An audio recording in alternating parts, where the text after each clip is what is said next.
तर काय होतं की आपण ज्या काही गोष्टी करतो किंवा ज्या काही संकल्पना येतात किंवा जे काही प्रश्न पडतात एकदा करून बघायचं. माझं ते वैयक्तिक सांगतो. तुम्हाला संकल्पना येते ना, प्रश्न पडतोय ना, एकदा करा. खूप साऱ्या लोकांनी सांगितलं होतं सुबाबळ लावलीच पाहिजे म्हणजे दर्जेदार असते. बघू शकता वंडर ग्रास आहे. कुठली आहे? तर वंडर ग्रास आहे. 5 वर्ष झाली ते. बघा किती बहर आलाय. काय केलं पाहिजे मग माझ्यासारख्यानं? मग आता त्या सुबाबळी जगवायच्या का? ते 5 वर्ष झालं सगळं काय त्याला पालं सर्व काय खतं घातलेत. आता तुम्ही म्हणाल की खतं घाला, हे करा, ते करा. तर मी सगळं काय करून पाहिलेलं आहे. पण माझ्याकडे क्लायमेटच तसं नाही. म्हणजे त्या पद्धतीचंच वातावरण नाही. तर मी काय केलं पाहिजे? तर मग ह्या अशा काही गोष्टी होतात. जर माझ्याकडे येतच नसेल आणि मला एखादा सांगत असेल, "नाही तुम्ही हे असं केलंच पाहिजे तरच दर्जेदार होईल." पण येईना त्याला करायचं काय मग?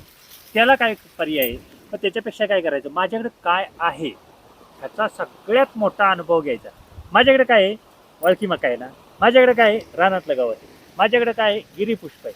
मग ह्याचं काय मला करता येईल का? ह्याचा फोकस करा ना.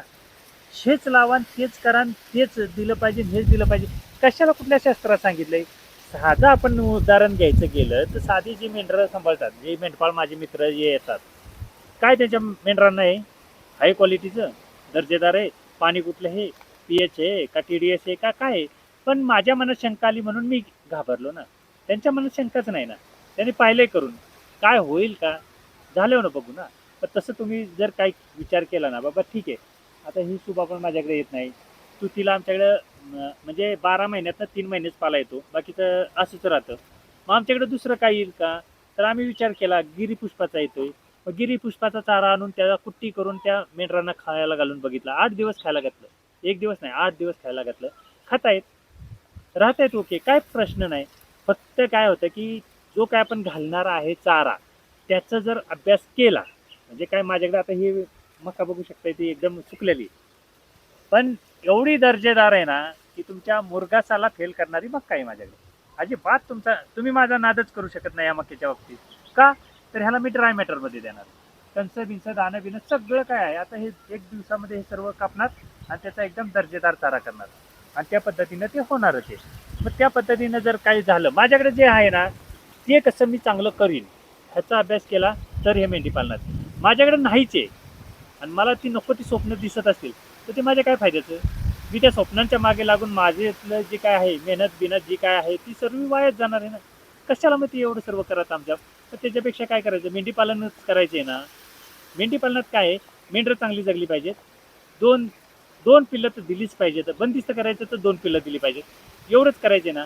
मग आपल्याकडे जो चारा आहे, त्याचं काय फॉर्मॅट करता येतंय का मला?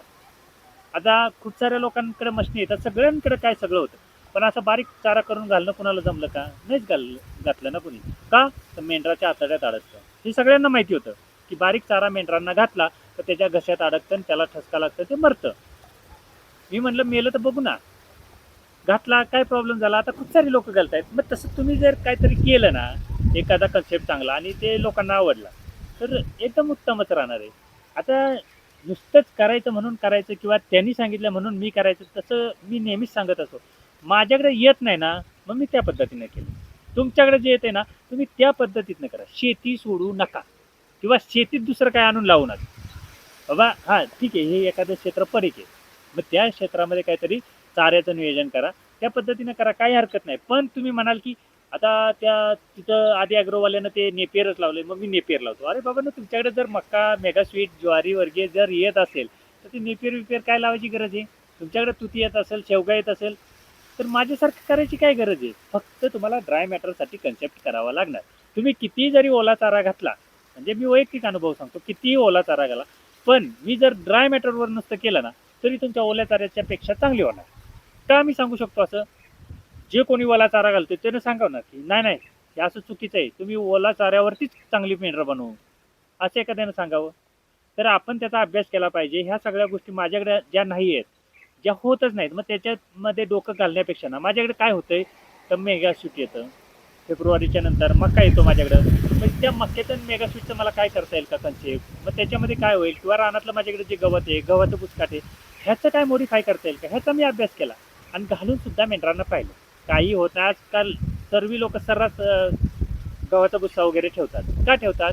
तर त्याचं काहीतरी नियोजन होतंय ना. मग तसं नियोजन होणाऱ्या गोष्टीचं केलं पाहिजे. ज्या होत नाही त्याच्या मागे लागण्यात काय मजा आहे. आता हे बघाल, आता ह्याला शेंगा आल्यात आहे, 5 वर्षाचं हे सुबाबळीचं झाड आहे.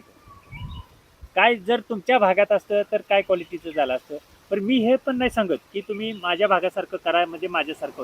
तर मी काय सांगतो, तुमच्या भागात म्हणजे माझ्यापेक्षा टॉप क्वालिटी होईल. कारण तुमच्याकडे मेथी घास आहे, बारमाही तुम्हाला हिरवा चारा आहे, म्हणजे 40%च घाला, काय हरकत नाही. 60% असला जे काय बुस्टर बिस्कर गावल ते घाला, तरी सुद्धा माझ्यापेक्षा क्लास क्लास प्राणी तुमच्याकडे होणार. का होणार आहेत? मी काय सांगणार माझीच होणार आहेत? तर बाबांनो, परिस्थिती तशी आहे, रियालिटी ती आहे. तुम्ही जर माझ्यापेक्षा जर चांगल्या पद्धतीनं नियोजन केलं चाऱ्याचं, तर तुमच्याकडे चांगलंच होणार आहे, दर्जेदार होणार आहे. असं कुठं लिहिलं की शास्त्रामध्ये ह्याचं चांगलं होईल आणि त्याचं चांगलं होईल आणि त्यानं चारा केला तर त्याचं होईल? अजिबात तसं काय होत नाही. तर तुमचा चारा जो काय आहे त्याला देण्याची प्रक्रिया काय करताय त्याच्यावरती चांगलं होणार आहे. आणि असं होईल हे सांगू नका, करून बघा. झालं तर आपण मान्य करू. होईल किंवा होणार आहे तसल्या गोष्टी नको ना. काही लोकांना वाटत होतं की गव्हाचं पुस्तक घातलंच नाही पाहिजे, ते असंच असतं, दर्जेदार नसतं, काय नसतं. हो बरोबर आहे, दर्जेदार नाही, पण आपण दर्जेदार बनवू ना. मेंढरं तरी कुठं दर्जेदार येतं? आपण जर बनवली तर ती दर्जेदार होणार आहेत ना, नाहीतर ती तरी दर्जेदार आहेत का? नाहीच आहेत ना. मग तसं आहे, जर आपण त्याचा काय दर्जा बदलला किंवा दर्जेदार बनवलं तर ते चांगलं दिसणार आहे. नाहीच बनवलं तर ते चांगलंच दिसणार नाही ना. तर तशा पद्धतीनं मेंढी पालन करा. असं एकदम म्हणजे त्यानं केलंय म्हणजे मी करेन किंवा त्याचं आहे म्हणून तसं नाहीये. तर आपण काय केलं की ह्या सगळ्या गोष्टींमुळे, ह्या सगळ्या ज्या काय आपण मेंढी पालनासाठी लागणाऱ्या गोष्टींमुळे बाकीच्या लोकांचं मार्केट चांगलं वाढवलं. पण आपल्या मेंढरांचं किंवा आपल्या गावरान कोंबड्यांचं मार्केट वाढवलं नाही. का? तर आम्हाला त्यानं दिलेलं चांगलं सोनं वाटतंय, पण आमच्याकडे आहे ना तेच सोनं नाही.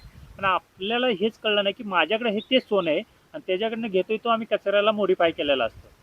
पण हे आपल्याला समजलं नाही. आणि एखाद्या शेतकऱ्यानं असं काय केलं की लोकांना वाटतं की नाही नाही ते बरोबर नाही. बरोबरच आहे ना. तुम्हाला शेतकऱ्याला ते आजपर्यंत कळलंच नाही. आजपर्यंत आपण म्हणजे मेंढरं वगैरे ही कमी कमी होत आली, तर गायी कमी होत आल्या, तर सगळं काही कमी होत आलं. याचं एकमेव कारण म्हणजे की जो काय मिळणारा भाव आहे किंवा जे काय मिळणारे पैसे आहेत हे शाश्वत नाही आहेत ना. ह्याच्यामुळे हे कमी कमी होत आलं. मग आपण काय करूया, तो दर्जेदार करूया ना. आता माझ्याकडं म्हणजे गहू वगैरे असतो, दर्जेदार असतो, म्हणजे मी वैयक्तिक करतो. आणि त्याला 2-3 वर्ष गेली शिकायला मला. आता तुम्ही म्हणाल गव्हात काय शिकायला एवढं लागलं, तर काही गोष्टी मला गव्हामध्ये शिकायला भेटल्या. 15 किलो जर पेरलं तर 400-500 किलोचा माझ्याकडे आता ॲव्हरेज निघायला लागला. आणि तेच 15 किलो मी पहिलं पेरायचो, तर 100 ते 150 किलो निघायचं. तर अशा पद्धतीनं आहे. तर त्याला आता पुन्हाच्या वेळेपासून अजून दर्जेदार करेन ना. कारण माझ्याकडे लेंडी पावडर आहे, स्टॉक आहे, सगळं काय. तर त्याच्यावरती अजून मी प्रोसेस करून अजून काहीतरी चांगल्या पद्धतीनं होतंय का, असं जर काय केलं तर हे दर्जेदार होणार. नाही तर नुसतंच मी सांगतोय किंवा तुम्ही करताय, तुम्ही म्हणाल दर्जेदार आहे आमचं, पण ते दर्जेदार राहिलं पाहिजे ना. जर माझ्यासारखा समजा दुष्काळी भाग आहे, म्हणजे पाण्या वाचून दुष्काळी नाही, तर वातावरणा वाचून दुष्काळ आहे. आता माझ्याकडे थंडी लागते, तुम्हाला दिसतच असेल की त्या माईकमध्ये तुम्हाला आवाज येत असेल फरफर फरफर, जसं बाईकवर चाललोय तसं. पण ते आमच्याकडचं क्लायमेट आहे. तर तसं जर काही क्लायमेटमध्ये आपण समस्या जर समोर करत असेल तर त्या पद्धतीनं झाल्या पाहिजेत. तसं नियोजन करा. मेंढी पालनामध्ये अवघड नाही, वेगळं नाही, काय नाही. तुम्ही काय द्याल त्याच्यावरती मेंढरं जगतात, हे मलाच चांगलं समजलं पाहिजे. तुम्ही जर दर्जेदार दिलं तर दर्जेदार प्राणी होणार आहे. तुम्ही जर माझ्यासारखा कचरा दिला तर माझ्यासारखे प्राणी होणार आहे.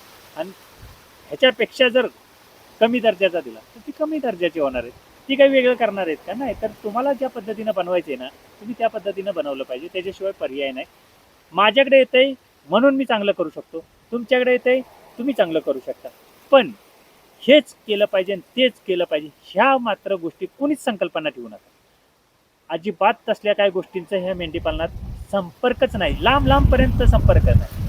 लोकांनी सांगितलं ना, हे केलं पाहिजे, कॅल्शियम दिलं पाहिजे, लिव्हर टॉनिक दिलं पाहिजे, ह्या सगळ्या गोष्टी सांगितल्या. मी दिलंच नाही आणि मी देत पण नाही. मला सांगावं कुणी पण येऊन, एखाद्या डॉक्टरने त्यांचं टेस्ट करावं की प्रोटॉन देतोय का, कॅल्शियम देतोय का, बघू ना आपण.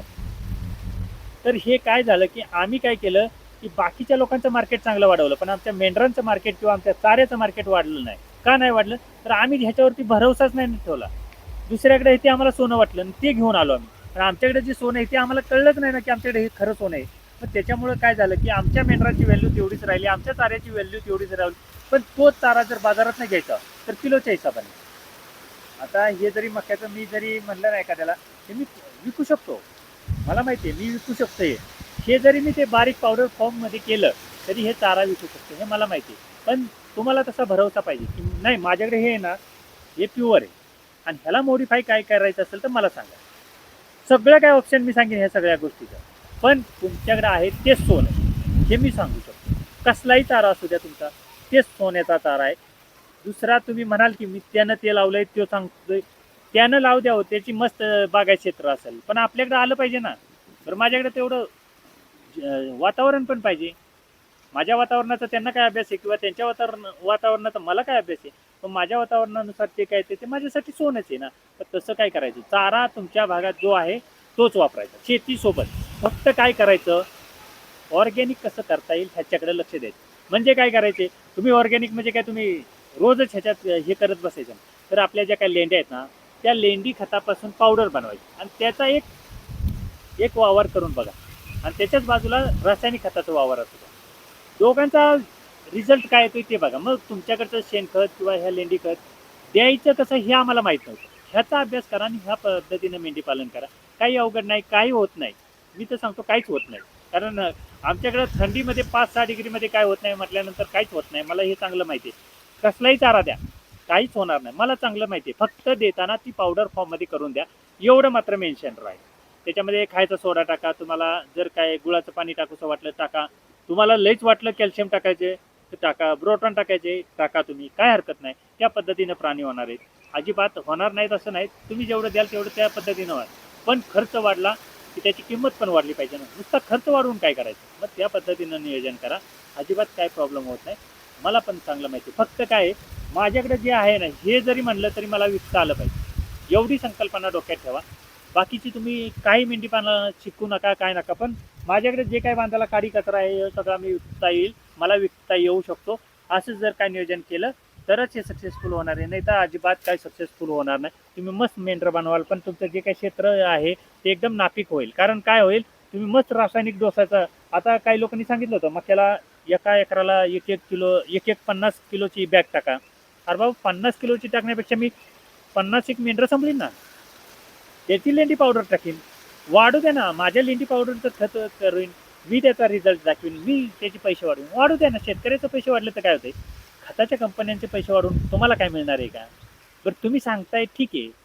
तुम्हाला काही कमिशन देणार आहेत का ती काहीच नाही. उलट तुमच्यामुळे काय होणार आहे जास्त पैसे वाढणार आहेत. आता मी विधाताची जाहिरात केली 1 रुपया विधातानं घेतला नाही तरी सुद्धा विधाता कंपनीची कॉस्ट कितीवर गेली 60,000वर गेली. गेली का नाही.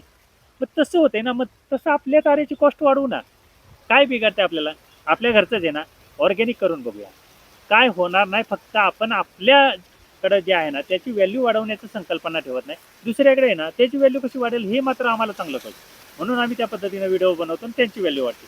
तर आमच्याची व्हॅल्यू वाढेल ही कसं कळणार. तर त्या पद्धतीनं करा. बाकी काय करू नका तुम्ही. तुमच्याकडे आहे तेच सोनं आहे. माझ्याकडे आहे ते कचराच आहे असं समजलं ना तरच होणार आहे. म्हणजे माझ्याकडे जी काही चारा आहे माझ्याकडे जे काय आहे तेच चांगलं आहे असं समजून त्या पद्धतीनं तुम्ही नियोजन करा तर ते चांगलं राहणार आहे. नाही तर माझ्याकडे असा मका सुकलाय म्हटल्यानंतर तुम्ही पण सुकवत बसाल. तसलं काय करू नका बाबा. तर तुमच्याकडे ज्या पद्धतीचं मका आहे ना त्या पद्धतीनं नियोजन करा. माझ्याकडे ह्या पद्धतीनं चुकलेलं आहे आता म्हणून मी त्या पद्धतीनं चुकलंय ना मग त्याचं नियोजन काय करायचं ह्या पद्धतीनं नियोजन केलं. तर असं मेंढी पालन करा. अजिबात कुणाला त्रास होणार नाही हे मला चांगलं माहिती आहे.